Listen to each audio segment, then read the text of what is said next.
Vezîrê Berevaniya Amerîkayê dibêje, pêwîste hêzên Amerîkayê ji bo şerê li dijî DAIŞê li Sûriyê bimînin.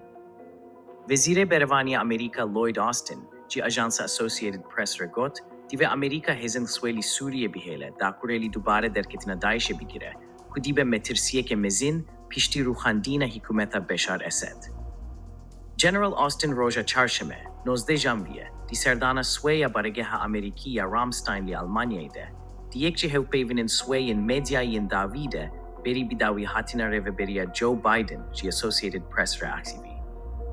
Vî anîzîman ku hebûna hêzên Amerîkî li Sûriyê pêdivî ye, bi taybetî ji bo dabinkirina evlehiya kampen ku bi 10,000 çekdarên bereyên DAIŞê û endamên malbatên wan têdene.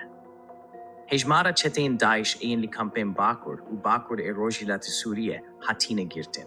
Heta de hezariyê û tê gotin ku herî kim 2,000 ji çeteyên DAIŞ yên li van kampan veke gelekî metirsîdar tên bînavkirin.